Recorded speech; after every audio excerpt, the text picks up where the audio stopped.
Sahabat setia Go Word yang dikasihi Tuhan, Shalom. Hari ini adalah Jumat 13 Desember 2024.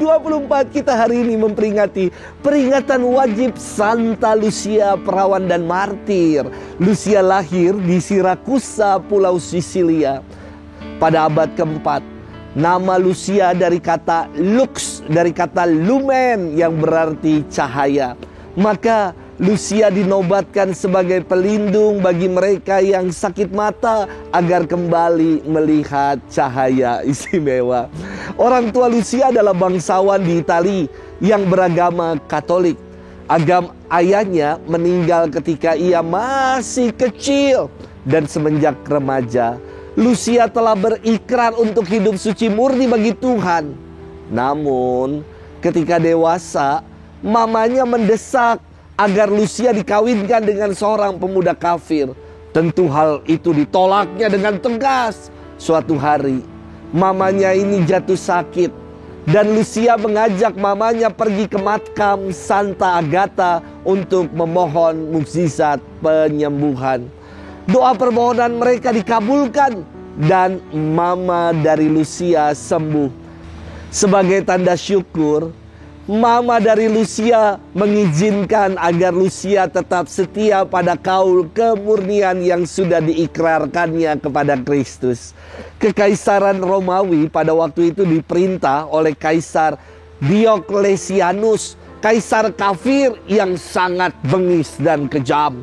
Ia menganggap diri sebagai keturunan dewa. Banyak umat Kristiani ditangkap, disiksa dan dibunuh. Situasi ini menjadi kesempatan balas dendam bagi para pemuda-pemuda kafir yang pernah ditolak cintanya oleh Lucia. Mereka melaporkan identitas keluarga Lucia sebagai keluarga Kristiani. Kaisar yang menerima laporan itu segera menangkap Lucia dan membujuknya dengan berbagai cara agar bisa memperoleh kemurniannya. Tetapi Lucia tidak goyah sedikit pun. Ia bertahan dengan gagah berani walaupun disesa, dianiaya, disiksa.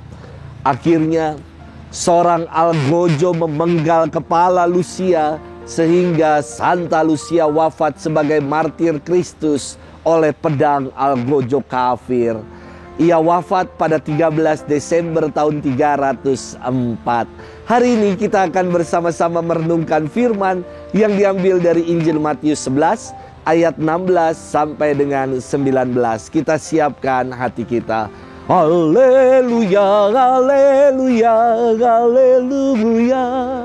Tuhan pasti datang, sambutlah dia pangkal damai sejahtera. Haleluya, haleluya, haleluya. Tuhan bersamamu dan bersama rohmu. Inilah Injil suci menurut Matius, dimuliakanlah Tuhan. Yesus berkata kepada orang banyak, "Dengan apakah akan kuumpamakan angkatan ini? Mereka itu seumpama anak-anak yang duduk di pasar dan berseru kepada teman-temannya, 'Kami meniup seruling bagimu, tetapi kalian tidak menari. Kami menyanyikan kidung duka, tetapi kalian tidak berkabung.'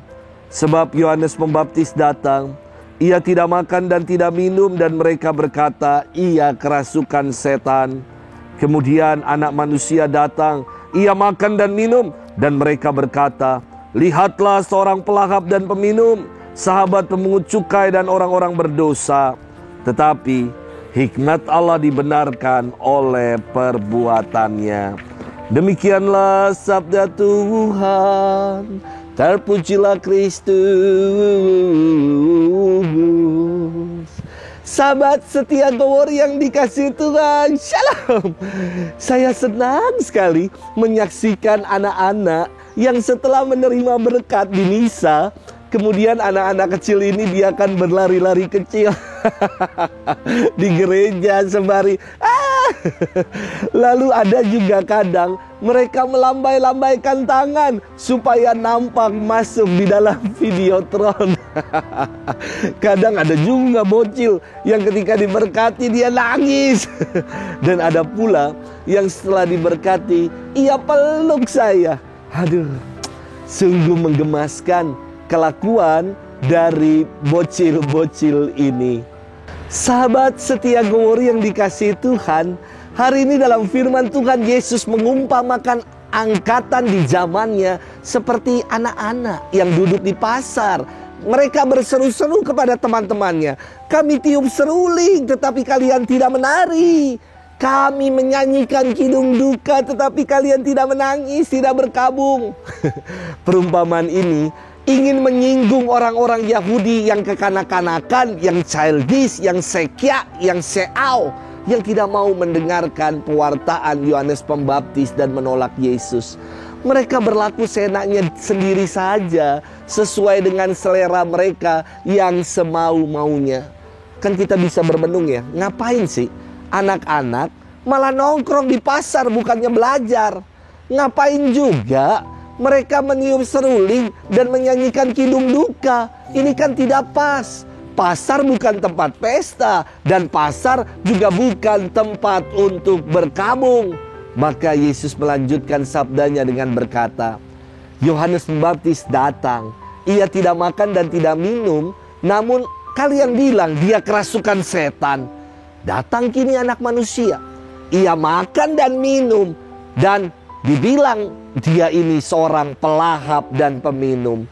Inilah mental kekanak-kanakan yang semaunya sendiri, tidak peduli dengan yang lain, dan hanya memonopoli kebenaran, memusatkan kebenaran hanya bagi dirinya sendiri saja.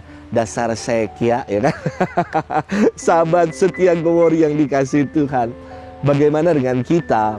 Apakah kita macam orang-orang Yahudi di angkatan di zaman Yesus yang mau menang sendiri saja? Atau kita sungguh telah menjadi pribadi yang dewasa dan matang dalam iman? Jangan lagi kita beriman kekanak-kanakan. Mari kita beriman yang semakin mendalam, yakni iman yang mau kita amalkan dalam perbuatan kita. Acap kali dalam hidup ini sekarang, beriman hanya urusan di gereja, hanya urusan hari Minggu, sementara Senin sampai Sabtu tidak perlu mengamalkan iman. Keliru sekali. Beriman kudu dan harus kita amalkan dalam perbuatan sehari-hari.